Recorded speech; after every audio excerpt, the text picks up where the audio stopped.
fitadiavana malala rehetra amin'ny tompo ho aminareo ne ny fahasoavana sy ny fiadanana avy amin'ilay ankehitriny sy taloha ary ho avy amen.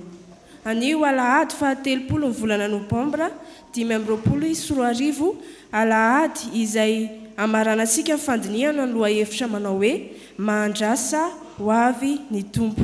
Alahady voalohany amin'ny advento ihany koa izay ankalazantsika ny taom-baovaon'ny fiangonana ary alahady izay anatotosana ny akatoko ny fandraisana eto amin'ny fitandremana. Andeha hitsangana isika hihira ny hira fanentanana azakazaka masina.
Idera sy anome voninahitra n'Andriamanitra amin'ny alalan'ny famakiantsika ny salama efa voalahatra manao hoe Tompo efa fonenanay hatramin'ny taranaka rehetra ianao, fony tsy mbola ary ny tendrombohitra na voaforonao ny tany sy izao rehetra izao dia Andriamanitra hatramin'ny taloha indrindra ka mandrakizay mamerina ny olona ho amin'ny vovoka ianao ka manao hoe miverena ary zanak'olombelona fa eo masonao ny arivo-taona dia toy ny fandaliny omaly ary tahaka ny fotoam-piambenana iray amin'ny alina. Mandao azy tahaka ny drika ianao, toromaso izy, amin'ny maraina tahaka ny ahitra mora miova izy, amin'ny maraina mamony izy nefa mora miova, amin'ny hariva voanjitsy izy ka maina. Amen.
Ivavaka isika.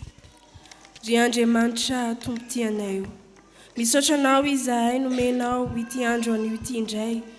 Mbola ahafahanay midera, mankalaza ary manome voninahitra ny anaranao. Ianao ilay Andriamanitra masina, tsara sady mpanao ny tsara. Ilay Andriamanitra alfa sy omega. Andriamanitra manome toky anay mandrakariva amin'ny alalan'ny teny fikasanao. Andriamanitra, indreto izahay tonga eto amin'izao tranonao izao. Magataka ny fanainao masina mba hiasa aty anatinay tsiraray avy, ahafahanay tena manao izao fanompona izao mifanaraka amin'ny sitraponao. Koa mitoera aty anatinay Tompo, ahafahanay manao izay tianao ataonay. Amin'ny anaranao Jesosy, amen.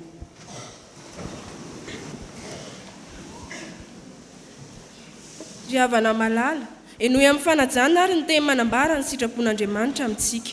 Hoy ny soratra masina, koa aza manary ny fahasahinareo izay misy valiny lehibe, fa tokony hanana faharetany ianareo raha azonareo izay lazain'ny teny fikasana. Rehefa vitanareo ny sitrapon'Andriamanitra.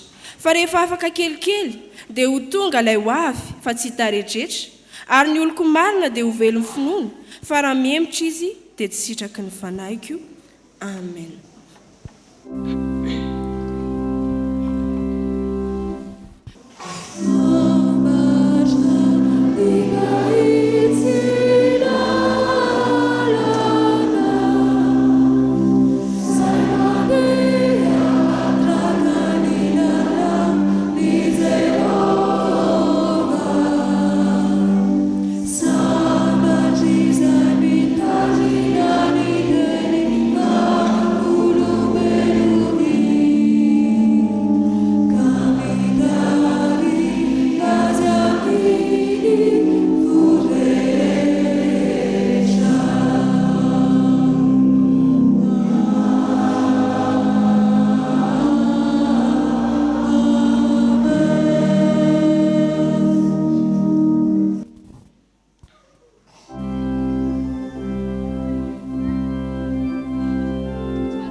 Ry havana malala, tsy nantanteraka izany sitrapon'Andriamanitra izany isika, ka andeha hanantona ny Tompo hiaiky ny fahotantsika eo anatrehany, ka hanaraka ao am-pontsika izao tombavaka izao. Ivavaka isika. Eny ry tompotianay, tsy nantanteraka izany sitraponao izany tokoa izahay. Tsy mba manana faharetana izahay manoloana ny zavatra maro samihafa izay mianjady amin'ny fiainanay. Tsy mba manana faharetana izahay rehefa tody zavatsarotra. Fa izahay milaza fa kristianina, kanefa tsy mba velon'ny finoana, fa tratra ny fiemorana ara-panahy foana izahay indraindray. Ka mahatonga ireo kristianina, ireo tsy kristianina, andrabirabo ny anaranao Andriamanitra. Mifony izahay Tompo androany, mamelany elokay, mamindra fo aminay. Ianao ilay Andriamanitra tena tianay. No aoka tsy mba hitahiry fahatezerana aminay, ary tsy hanafina ny tavanao aminay, fa mamindra fo aminay Tompo. Mamelany elokainy amin'izay rehetra nataonay ka tsy mifanaraka tamin'ny sitraponao. Tompo, sasao izahay ho afa-keloka, diovy izahay ho afa-pahotana, afao izahay ho afaka amin'ny tsy fahamarinanay rehetra, mba hahafahanay mitoetra ho marina tokoa eo anatrehanao. Amin'ny anaranao Jesosy, ilay mpamindra fo sy mpamela elokanay. Amen.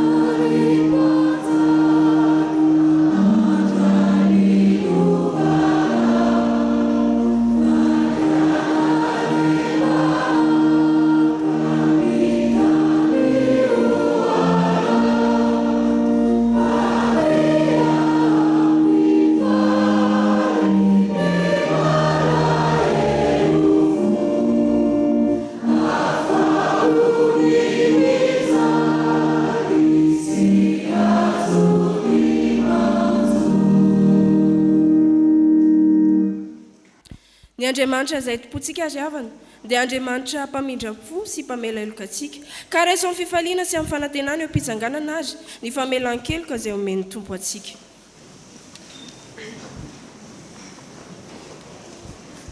Hoy ny soratra masina: indro avy ny andro Jehovah izay anaovako fanekena vaovao amin'ny taranak'Israely sy ny taranaka Joda, fa samy ahalalay avokoa izy rehetra, hatramin'ny kely indrindra ka hatramin'ny lehibe indrindra, hoy Jehovah. Fa avelako ny elony ary tsy ho tsarovako intsony ny fahotany, voavela ny elokareo noho ny anarany masina. Amen.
Voavela eloka ry havana dia samy manambara ny finoana, ka isika hiaraka anaiky sy hanambara ny fanekempinoana kristianina izay iraisantsika amin'ny fiangonana manerana izao tontolo izao, dia ny fanekempinoana apôstôlika na ny fanekempinoana laharana voalohany manao hoe: mino an'Andriamanitra iray tsy tompo mpanao ny lanitra sy ny tany aho, ary mino an' Jesosy Kristy zanalahy tokana tompontsika izay nitorotoroana tamin'ny fanahy masina, naterako Maria Virjiny, nijaro nanapako Pônto Pilato, nombona tamin'ny hazo fijaliana, maty ka nalevina, nidina tany amin'ny fiainantsika, nitsangana tamin'ny maty tamin'ny andro fahatelo, niakatra ho any an-danitra, nipetraka ankavan'Andriamanitra iray tsy toa, avy any havia ny tsara velona sy ny maty.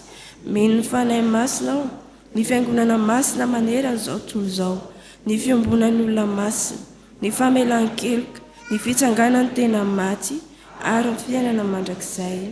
Amen. Yeah.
tonga amin'ny fotoana izay ankalazana ny tenin'Andriamanitra isika riavana izay aloava ny fotoana ho an'ny ankizy sy ny tanora ka hitsangana izao ny ankizy sy ny tanora rehetra hihira ny hira efa voalahatra.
Misaotra anao izahay Tompo fa mbola nomenao izao fotoana izao indray ahafahanay ankizy tanora mandray ny hafatra tianao amin'ny tena aminay avy amin'ny soratra ao masina koa mitenena ary Tompo fa vonina izahay hiaino anao amin'ny anaranao Jesoa. Amen. Ny soratra masina izay angalantsika ny afatra ny amin'ity an'ity indray ry ankizy tanora dia arak'izay hita ao amin'ny Salamo 5:7 ny andininy 7. Salamo 5:7 ny andininy 7.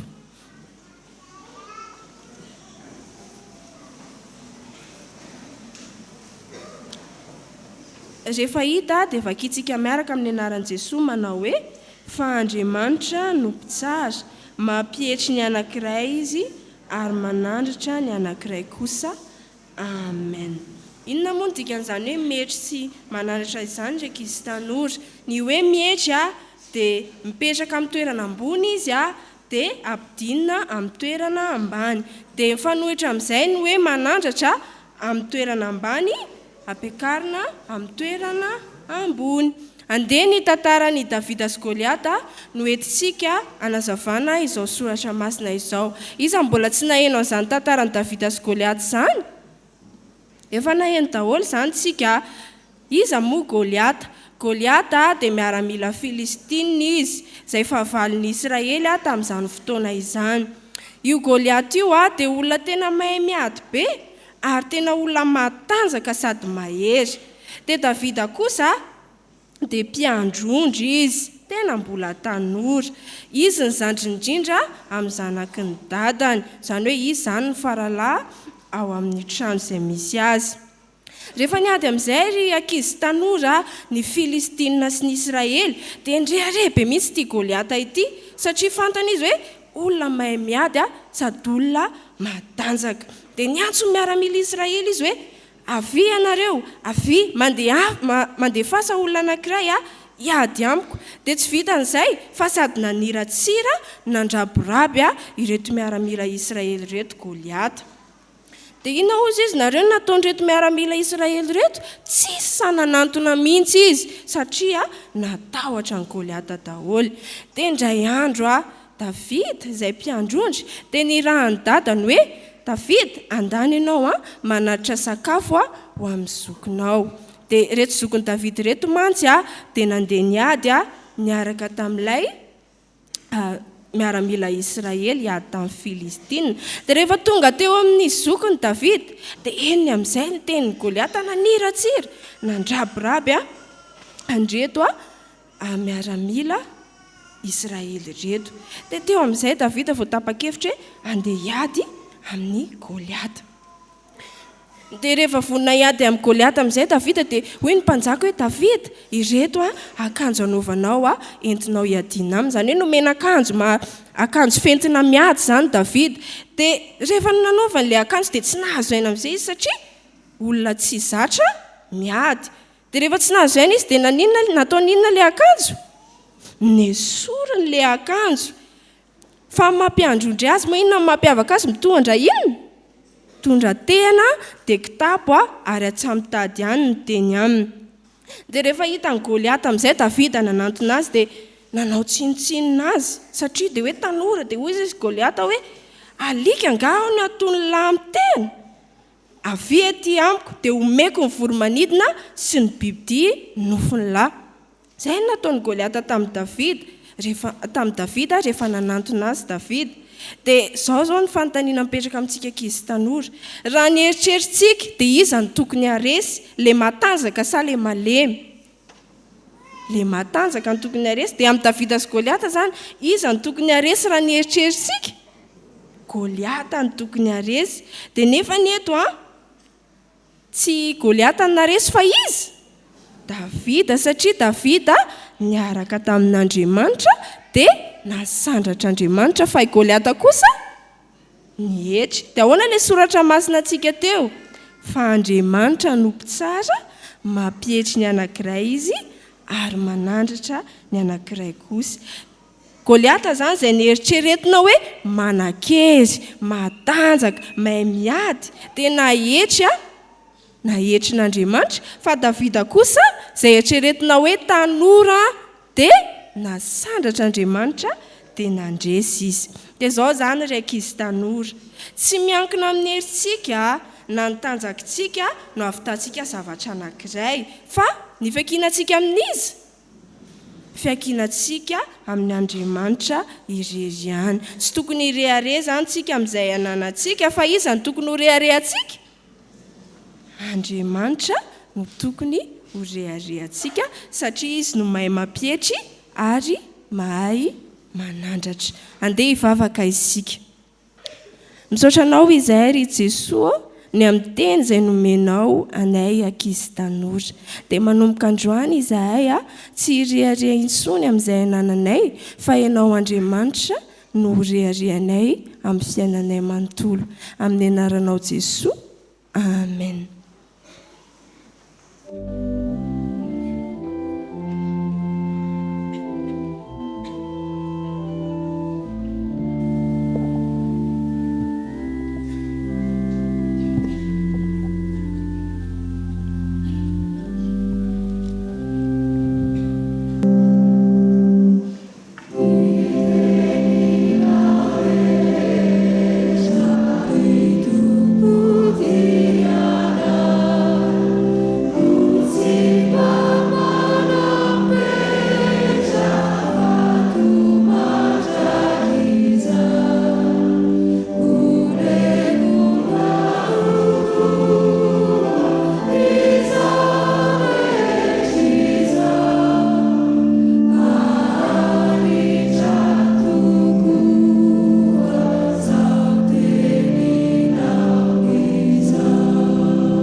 Jesoa Tompo, ankehitriny tonga ny fotoana andrenesanay ny teninao, izay efa nilo ny tongotray sy fanazavana ny lalanay.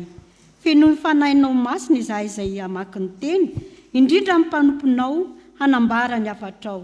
Ianao ny ampiteny azy arak'izay sitraponao. Ireo vahoakanao ho mpiay mpakatoa, hiorina tsara amin'ny finoana ka hanampaharetana amin'ny fiavianao. Amin'ny anaranao Jesosy Kristy nangatahany Amen.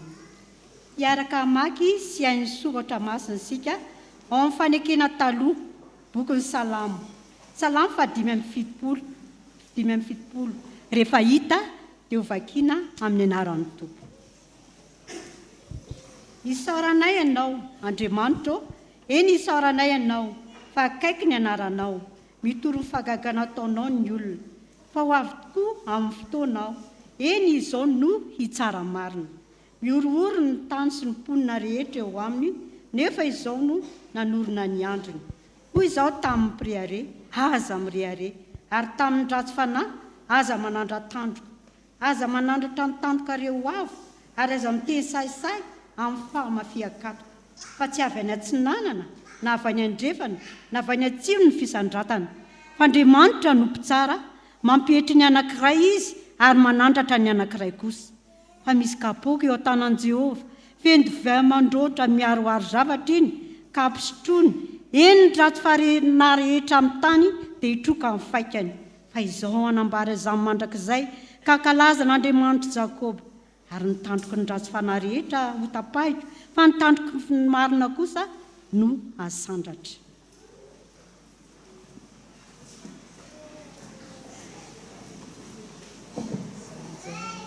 Ho tohizantsika ny famakiana ny soratra masina ao amin'ny fanekena vaovao, filazantsara araka ny Lioka. Lioka 2:20, 2:20 ka hatramin'ny 7:20. Ary ho faranantsika ny famakiana ny soratra masina ao amin'ny bokin'ny Apokalipsy. Apokalipsy 7:7 ka hatramin'ny 7:20. Rehefa hita dia ho vakiana amin'ny anaran'ny Tompo.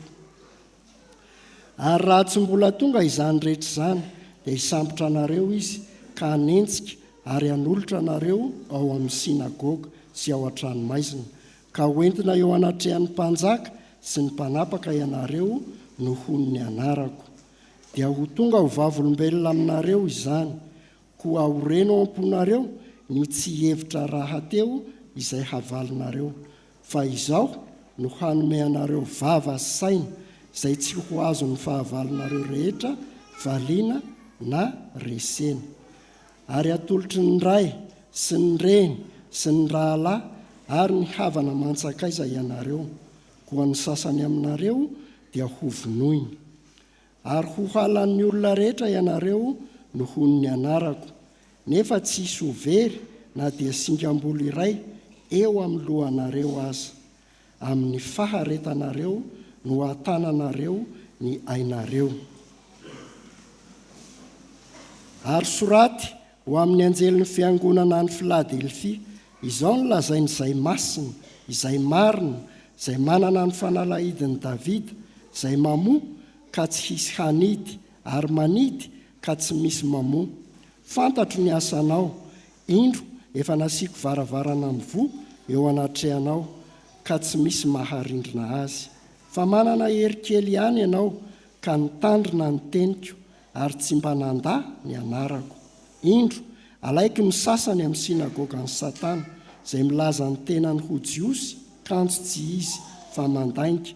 Indro ataoko tonga iankohaka eo anoloan'ny tongotrao ireo, ka ho fantany fa izao efa tianao. Satria efa nitandrina ny teniko ny amin'ny faharetana ianao. Izao kosa hiaro anao ho voavonjy amin'ny andro fankapanahy, izay efa hiatra amin'izao tontolo izao, ho fizahan-toetra izay monina ambonin'ny tany. Ho avy fainganao tany mafy izay anananao, mba tsy hisy haka ny satroboninahitra ao. Izay maharesy no ataoko andry eo amin'ny tempolin'Andriamanitro, ary tsy hiala eo intsony izy. Ary hosoratako eo aminy ny anaran'Andriamanitro sy ny anaran'ny tanan'Andriamanitro dia Jerosalema vaovao, izay midina avy any an-danitra, avy amin'Andriamanitro, ary ilay anarako vaovao, izay manantsofina aoko izy iaina, izay lazain'ny fanahy amin'ny fiangonana. Amen.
Manamafy ny fiarabana izay efa nefitindreo tompona anjara nitarika antsika tamin'izao fanompoam-pivavahana izao ry havana amin'ity advento voalohany ity, ary maniry raha maniry ny hafantsika miavao miaraka amin'izao taom-baovaon'ny fiangonana izao ao amin'ny Jesosy Kristy ilay tompony fiainantsika. Ny fanahy masina izay fanangatana hatreny am-piandohana ary mbola nitalaona teo ampamakina ny soratra masina ombantsika amin'izao afatr'Andriamanitra izao. Mamarana ny volana Novambra isika, mamarana raha teo koa ny lohahevitry ny perekopa manao hoe mandrasa ho avy ny tompo.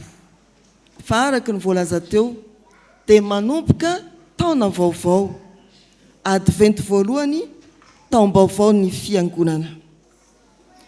Anatin'izany fotoam-pahasoavana izany, anehoan'Andriamanitra ny mahatompo ny fotoana azy, izy ilay ankehitriny sy taloha ary ho avy, no hiarahantsika amin'ireo perikôpa izay azo lazaina hoe efa nanomanana antsika tsara hatramin'ny zoma lasa teo.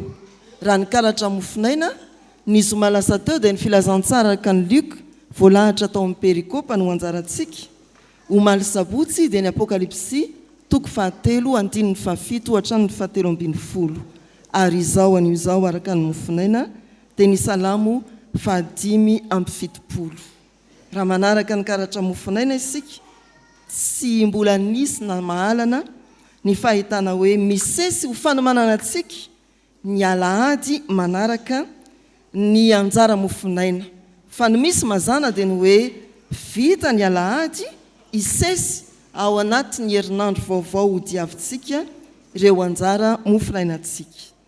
Sarobidy ry havana ny fanomanana, ary anisan'ny fanomanana ny lohahevitry ny perikôpa manao hoe mahandrasa ho avy ny tompo. Ny tena hoe adventy dia adika araka izany hoe fiavian'ny tompo. Taom-baovao ny fiangonana, ampatsihivana ho antsika efa nandalina tamin'izany, tany amin'ny katekomena na tany amin'ny fiofanana samihafa teo anivon'ny fiangonana. Ampahafantarana ho an'izay mbola tsy mahafantatra, ahoana moa ny fandaharana atao hoe taom-baovao ny fiangonana na ny alahady ny advento. Misy afaka hamaly ve? Miaingany amin'ny datiny 5 Desambra dia manisa alahady 4 alohan'io. Izany hoe ny alahady ny advento 3 Novambra amin'ity 5 ity dia niainga tamin'ny fanisana alahady 1 Desambra, ny alahady 14 Desambra, ny alahady 7 Desambra, ary anio androany alahady 17 volana Desambra. Ireo alahady 4 mialoha ny krismasy no atao hoe alahady ny advento. Dia raha isolesony izany ahalalànareo hoe ay manisy izany miaingana amin'ny krismasy, datin'ny firy ny alahady alohan'io dia manisy alahady 4, izay ny atao hoe taom-baovao ny fiangonana. Efa niainan'ny fiangonana hatramin'ny taon-jato voalohany izany, nampiarahany tao ny fiomanana amin'ny fahatsiarovana ny nahatongavan'i Kristy ho nofo, tao koa ny fampiomanana ny fiangonana amin'ny fahatongavan'i Kristy hitsara dia ilay fiaviany fanindroany. Ny soratra masina dia efa nampianatra ny amin'izany, ohatra ny Isaia 7:7 manao hoe manamboara lalana any anefitra ho an'i Jehova. Ny Marka 1:2-7 dia misy manamafy izany manao hoe amboary ny lalan'i Jehova, ataovy mahitsy ny lalaka alehany. Ary ny apokalipsy 2:20 misy filazana manao hoe eny ho avy fainganao. Maloana ny perikôpa anankitelo isika, ho singanitsika kosa ny Luka 2:7-7. Manomana antsika amin'ny fiavian'ny tompo. Hoy ny soratra masina amin'ny anaran'i Jesosy manao hoe amin'ny faharetanareo no ahatananareo ny ainareo. Averintsika fiangonana manontolo hoe amin'ny faharetanareo no ahatananareo ny ainareo. Mitodika amin'ny fiangonana manontolo ny afatr'Andriamanitra. Ny tenin'i Jesosy eto raha manaraka isika dia manomboka any amin'ny filazany ny mpianatra ny amin'ny hatsara ny tempoly, ny abetsaky ny fanatitra tonga tao amin'ny tempoly. Raha amin'ny vanim-potoana iainantsika dia toy ny milaza hoe tena tsara tarehy izany fiangonana ny sotro fitiavana izany, ary manao rakitra be dia be ny mpivavaka. Izay no lazain'ny mpianatra tamin'i Jesosy. Avy nanatrika indrindra an'ilay fandorana fanatitra mantsy i Jesosy ka nahita an'ilay mpitondra tena nandatsaka farantsakely. tao amin'ny fanatazana ny toko faraka amin'ny roapolo andininy voalohany hatramin'ny fahaefatra. Ny toyany a dia ny hoe tsy izany noho izy hoy Jesoa horava ny tempoly voaravaka vatosoa sy vato sarobidy ikorotana ny tany satria izy firenena amely firenena horava koa zany ny fiarahamonina ary horava ny finoana fa isy mpamina ny sandoka ilaza fa ary Kristina izao sy izao dia izy koa tabataba. Izany karazana faharavana izany a no nambarany Kristy ho an'ny tranga eny amin'ny fiarahamonina. Rava ny nofon'ny olona satria misy mosary. Rehefa tonga ny mosary dia iai ny zanak'olombelona. Misy karazana faharavana tahaka izany. Eo ny horohorontany. Iny ho an'ny fiarahamonina ary ombona ny olombelona rehetra. Fa manokana izay ambarany eto amin'ny anjara soratra masina no vakiana ho antsika fiangonana dia misy mbola manampitrotraka ho an'ny mpanara-diny tompo. Ho an'ny mpino dia voalaza fa ho samborina ny mpino. Entina eo amin'ny mpanapaka sy ny mpanjaka izy ho tsaraina ary ny anolotra azy dia ny ankonany ihany. Faharavana tahaka izany. Fa izao ny ambaran'ny tompo ho toky aza manahy izay ho lazainareo fa homenanareo izay ho teneniny. Ho toky aza manahy fa ny singam-bolo anankiray izay mety tsy rarahinareo fa niongotra dia ariana nadorana mbola rarahin'Andriamanitra tsy averany ho very na singam-bolo iray azy. Ny zavatra tsy rarahitsika satria antsipirian'ny madinika manahirana manelingelina mety mampalahelo toy ny singam-bolo anankiray niongotra toa tsisy ilana azy tsisy azo anarenana azy tsony hay mbola rarahin'Andriamanitra. Ary ny farany eo amin'ny andininy 7:20 dia ny hoe amin'ny faharetanareo ho antananareo ny ainareo. Afatra ho an'ny fiangonana avy amin'izany fitohizan'ny hevitra ny ainga tamin'ny filazana ny fahatsaran'ny fiangonana sy ny fahabetsahan'ny fanatitra izany. Ny voalohany dia ny hoe faharetana. Antsoina ho amin'ny faharetana ny fiangonana. Ireo karazana faharavana be dia be izay notany isain'ny tompo mialoha ny iaviny dia misintona ny isain'ny mpianatra ary misintona ny saintsika fiangonana rahateo fa tsy ny hatsaran'ny trano, tsy ny habetsahan'ny vola ao am-piangonana, tsy ny hatsaran'ny rafitra amin'ny fitondrana ny fiangonana, tsy ny fitaovana ampiasaina ao amin'ny fiangonana. Eny, tsy ny zavatra misy eny amin'ny fiarahamonina, ny hatsara ny fiarahamonina, ny fisian'ny hanikohanina, tsy izany no inona fa ny faharetana no hatanana ny aina. Antso ho amin'ny faharetana ho an'ny fiangonana. Ny mahafiangonana antsika dia averina indray fa tsy ny trano araka ny foto-drafitr'asy vita satrana, tafo-bozaka, tafo-fanitso, tena mirentirenty, mafy, tsy laitra ny rivo-doza sy ny horohorontany.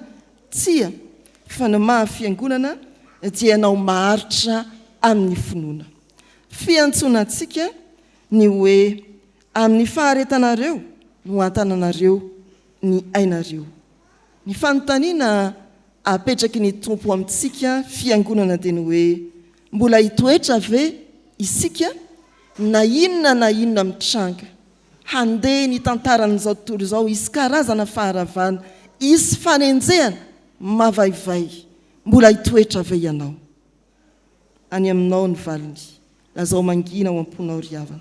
Izay miandra ny faharetana ihany ry havana no mahatana ny ainy. Ny antso faharoa antsika fiangonana dia antso ho amin'ny fampiorenana fanantenana.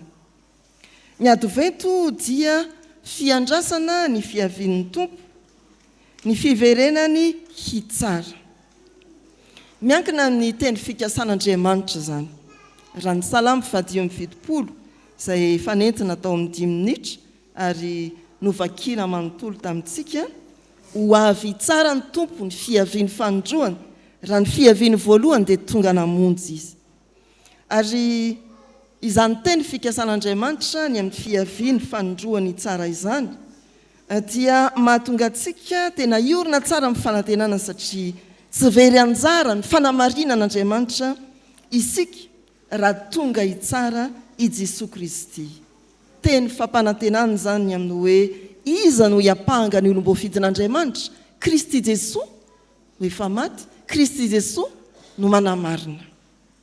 Fa ao koa antsoina iorina tsara amin'ny fanantenana isika satria ilay teny fikasan'Andriamanitra, ny tenin'Andriamanitra dia tsy mba lany daty na lany andro ka tonga pozina toy ny fanafody fa manasitrana ary manasitrana isan'andro. Ny olona mety hoe maratra no ny antony samihafa dia manjary manana fanantenana no ny amin'ny tenin'Andriamanitra, miandry ampaharetana ny fitsaran'Andriamanitra ny rariny ho azy. Misy tompo hiverina, aoreno ny fanantenana, hiverina aninona? Hanarina sy hanavao. Noho izany raha miandry ny fiavian'ny tompo isika tsy ampiandohan'ny taona, toy ny olona miandry hoe tonga ny taom-baovao dia roviana indray ndraiky amin'ny 30 Desambra, tsy toy inona akory tonga. Isika fiangonana miandry ny fiavian'ny tompo, na inona endriky ny faharavana eo amin'ny fiarahamonina, na manahoana fiovaovana eo amin'ny tranga samihafa dia izao ihany. Tsy very mandeha miaraka amin'ny tenin'Andriamanitra ilay tsy miova isika, miorina ny fanantenana, ny fiaviany, hanangana fiainana vaovao, tany vaovao, lanitra vaovao ny fiangonana. Tsy kivy ny fiangonana, tsy matahotra ny fiangonana, ary miandry ampahatokiana amin'ny fanantenana sy ny faharetana. Izany no fiangonana mankalaza an'Andriamanitra no ny taona vaovao advento voalohany. Fiangonana antsoina amin'ny faharetana, fiantsoina ny fiangonana iorina amin'ny fanantenana. Fa raha atodika amin'ny tsirairay indray zao afatra Andriamanitra izao ry havana, dia mona manakambara ny tompo raha ny eto amin'ny 9:20 dia tena ny faharetana ny foto-kevitra fototry ny andinin-tsoratra masina. Tsy faharetana miandro fotsiny, tsy faharetana anatin'ny firavoravezan-tana satria be dia be ny faharavana, misy ny fahakiviana, fa faharetana ao anatin'ny fijoroana amin'ny finoana sy ny fahavitriana amin'ny asa. Miandry amin'ny fiavaozana. Io ka toko faraka amin'ny 20:20 dia tena hoe ao anatin'ny faharetana ary ny fiavaozana manaraka ny fiavaozan'ny datinandro, ny fiainantsika tsirairay. Maharitra amin'ny fanompony izaho sy ianao, maharitra amin'ny fivavahana, maharitra amin'ny fijoroana vavolombelona amin'ny asa soa samihafa, maharitra amin'ny ady amin'ny fakapanahy, maharitra amin'ny fitiavana an'Andriamanitra. Ny olona tsirairay miandry ny tompo ry havana dia olona miavao amin'ny faharetany ao anatin'ny toe-panahy araka an'Andriamanitra. Azavariana fotsiny manisan'ny andro ao anatin'ny almanaka na ny kalandriantsika isika, fa jereo fa misy antsipirian'ny madinika miova ao. Ny taremarika eo amin'ny datinandro, afaka kelikely eo amin'ny volana, ary rehefa elaela dia ny taona. Mario zany. Ataovy misy fahatsapana ao anatinao, maharitra amin'ny fiavian'ny tompo ianao, fa miova miavao tsy kelikely ny fiainanao. Rehefa tsy izany aza ovana ny kalandria. Mety aiza mihitsy idiran'ny tompo ao anatin'ilay fotoana fiandrasana ka ho tsaronao ny hoe iny fa nisy taremarika kely na azo nomariana fa nisy fiovana teo amin'ny fiainanao, nisy fiavaozana teo amin'ny fiainanao. Manomboka taom-baovao mpiangonana isika, tsy ho voady fanao taom-baovao, ny hirahiranao ny hoe manomboka an'io tsy hanao an'izao na tsy hanao an'izao intsony, na manomboka an'io tena ataoko tsara amin'izay itsiro. Tsia, atao vitsy zany fiavaozana izany ry havana. Ny faharetana dia iainanao anatin'ny fiavaozana isan'andro manaraka ny fanisan'andro na hoana moa ny fanisana ora. Fa miantso antsika tsirairay koa izao andiny tsoratra masina izao mba hiandry ao anatin'ny fianteherana ny zato isan-jato amin'Andriamanitra. Hiandry ny fiavian'ny tompo ka hiantehitra zato isan-jato amin'Andriamanitra. Natsidika teny am-piandohanany hoe hay ny zavatra tsy everinao tsinotsinona akory toy ny singam-bolo anankiray ka mety arinao any amin'ny fanaripahako na adoranao izay anaovanao azy ay mbola rarahian'Andriamanitra tsy averany overy. Tena tsy maintsy antehitra amin'Andriamanitra sika riavana eo ampiandrasana ny fiavian'ny tompo.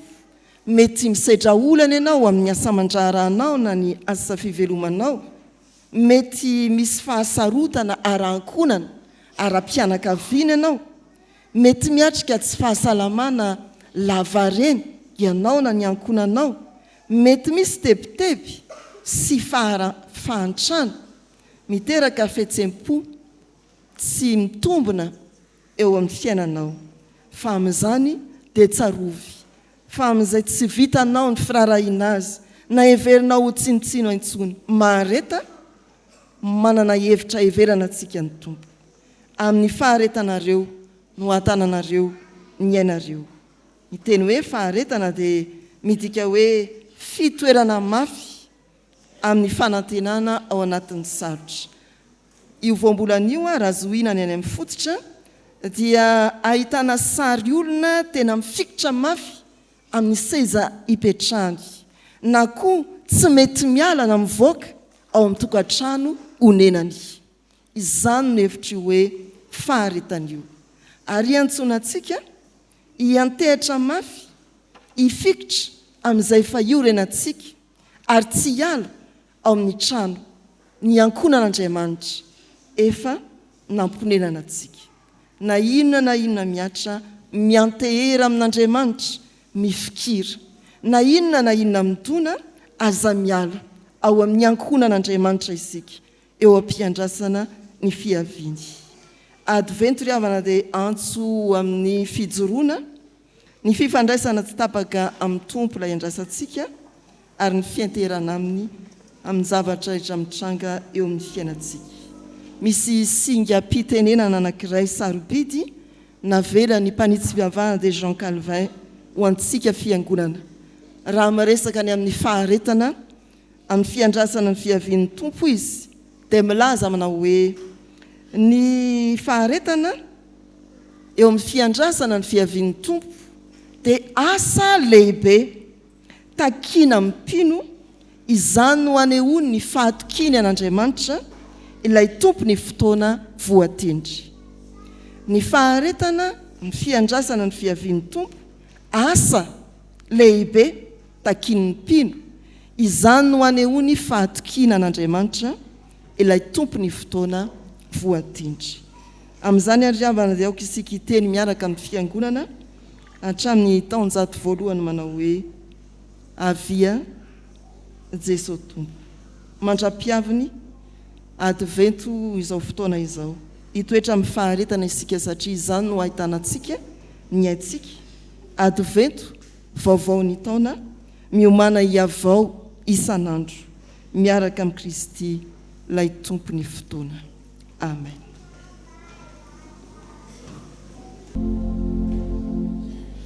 Ivavaka isika.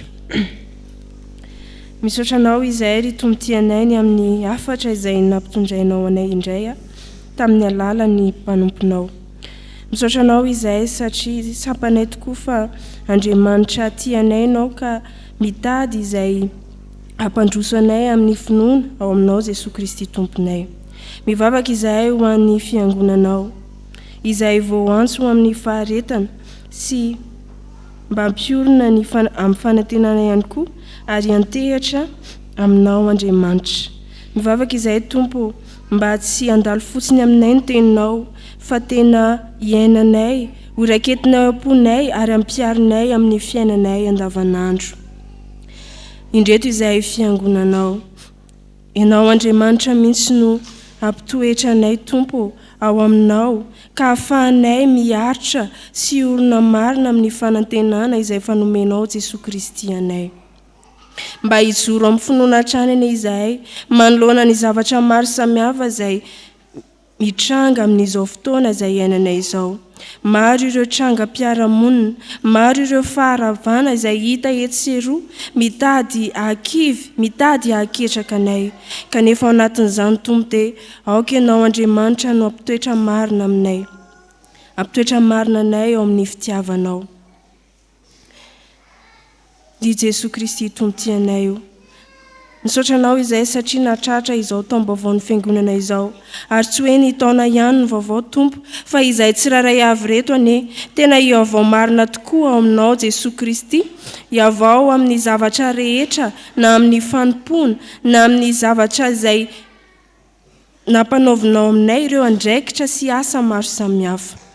Mivavaka ihany koa izay tompo ho an'izao fiangonana izao, mba izay iriny fony ane tanterahanao Jesosy Kristy ny amin'ny zavatra rehetra izay tanterahany amin'izao fotoana izao.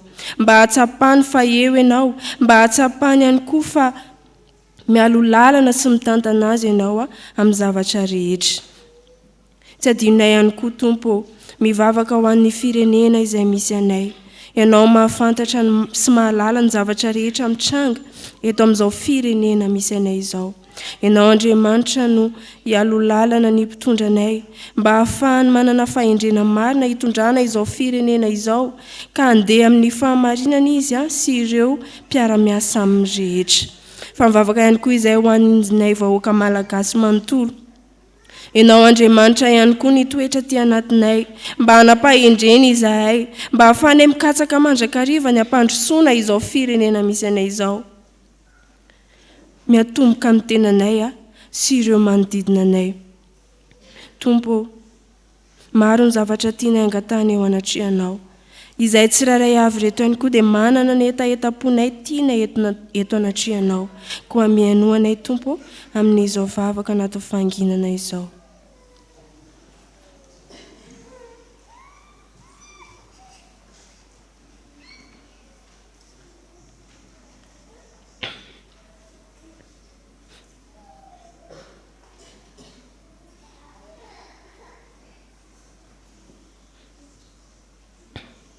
Fantatray fa Andriamanitra mpihaino vavaka ianao ary mpamaly vavaka amin'ny fotoananao.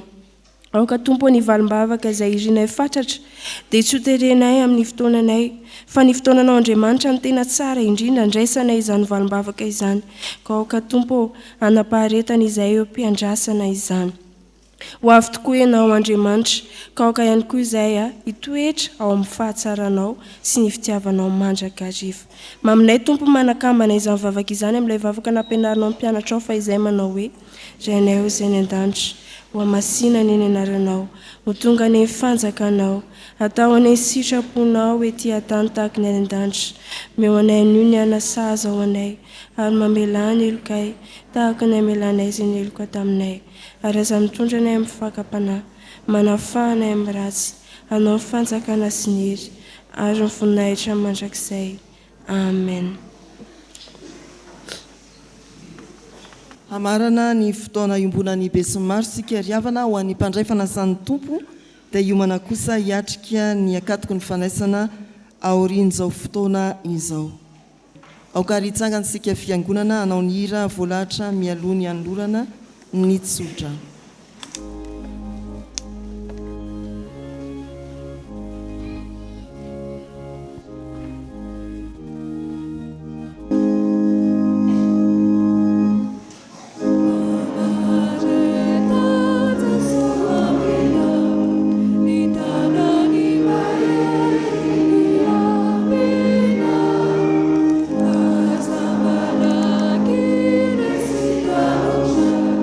Bye.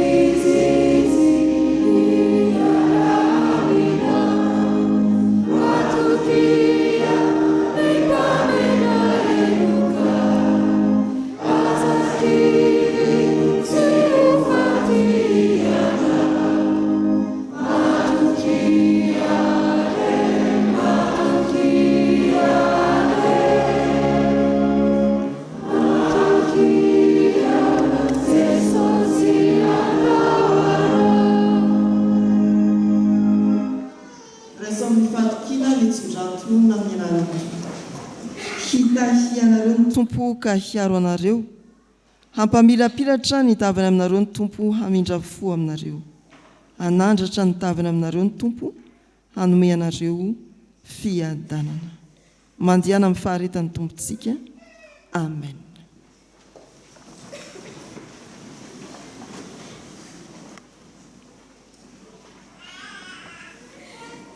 Ho an'Andriamanitra irery anany ny voninahitra, amin'ny alalan'ny Ray sy ny Zanaka ary ny fanahy masina. Amen.